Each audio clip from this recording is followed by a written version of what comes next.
Hi, everyone. Thanks for joining us again. I am back with James Ingram, CTO and Chief Underwriter with Invision Cyber, to ask him today, why did they choose Trend Vision 1 and cyber risk exposure management as the baseline for their insurance product?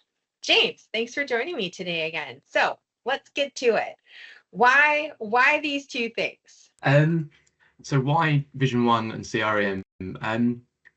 From early doors, we knew we wanted a product we wanted a strong baseline for our insurance product. We wanted it to be the more protected our customers are, the better the service that we can provide, the better the insurance offering we can have, because we should get less claims, which means we can pass that back to the customer in terms of better pricing and better coverage. That was the concept. So that's why we kind of made Vision 1 our baseline for that. We looked at XDRs and how they tend to be structured. One problem with most XDRs, they're called XDRs these days, is that they're fragmented. You're looking at multiple sensors from multiple third parties that all then send their data back to a central kind of EDR platform, essentially. The problem with that is you've got multiple vendors all talking a slightly different language with slightly different capabilities, and there's always going to be a little bit lost in translation of the capabilities between those two systems. I kind of liken it to getting the same bit of information from one person's a stranger and the other person's a family member. You're just going to understand the family member a little bit better. So what stood out with Vision 1 was they have native sensors across everything, pretty much.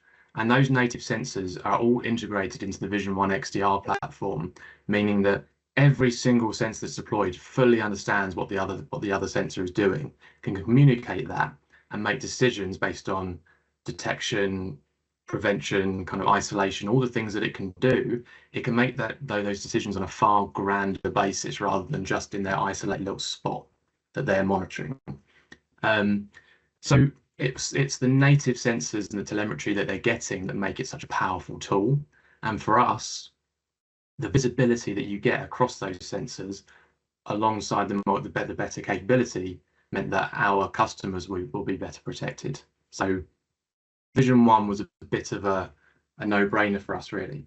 And then you've got the fact that people are moving away from the just EDR perspective. EDR kind of 5 years ago was where everyone was at, everyone was moving to EDR, and that was the baseline for protection.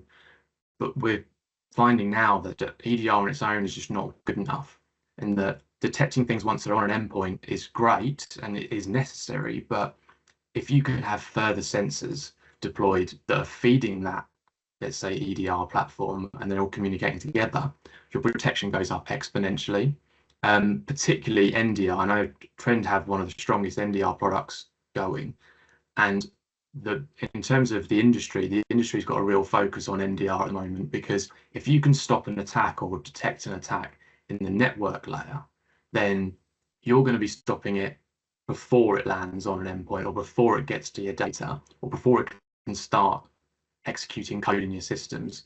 So the NDR is such an important aspect, and that goes hand in hand with Invision 1, the NDR platform that you guys have. I think the icing on the cake for me with Vision 1 is the ZDI, your zero-day initiative as well. It was something crazy like 70%, correct me if I'm wrong, last year of all vulnerabilities you discovered, something like that.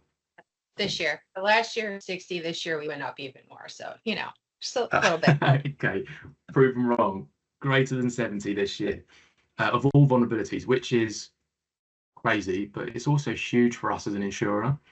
So many of our claims stem from the first 30 days after a vulnerability is disclosed, and it tends to be our insureds are a little bit slow at patching, and that's where the attackers are making up the most amount of ground by using that new vulnerability that's been exposed, and we see a huge amount of claims stemming from those first 30 days.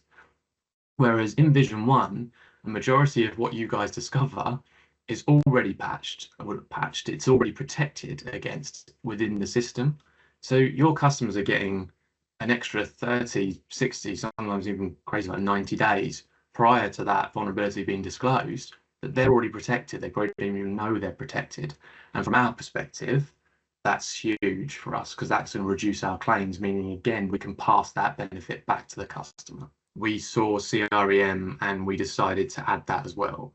The customers will be shocked at the amount of claims that stem from something that the victim organization had no idea existed in their systems. No idea, whether it be an account, whether it be a device, some sort of unmanaged system, shadow IT, all of these things, they always lead to that first attack vector. So the visibility that CREM gave our baseline customers was so fast passed on what we've seen elsewhere. We thought we had to do that. We had to implement it, and it's going to again allow us to be able to hopefully give some of the benefits back to our customers.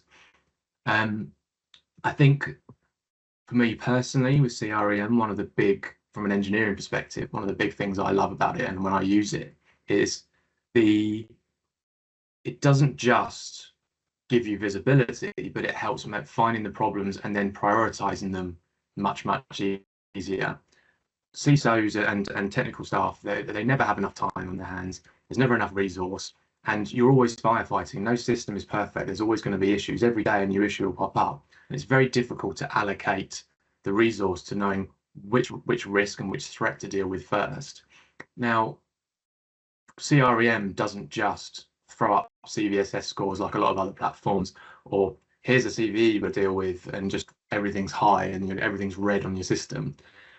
Because it has access to the full Vision 1 kind of visibility across the entire network, and it's getting all that sensor information, it can also help with giving you exploitability factors as well. So it's not just, here's a CVSS score, here's a CVE, it's critical, you need to deal with it. There is a level of sophistication over that says, yes, there's a critical CVE you have to deal with, but in terms of priority, it's actually second to something else because you're actually protected from the CVE by, you don't allow this particular port into this system or something. Wherever it might be, it looks at it on a wider scale rather than just an individual risk. And that really helps customers prioritize what they need to fix. And from our perspective, that just means that the worst stuff is getting dealt with first, rather than just a panic of trying to fix everything at the same time. And so yeah, with CREM, visibility is everything, and we found that we couldn't find another product that has better, so it made sense to add it to our baseline.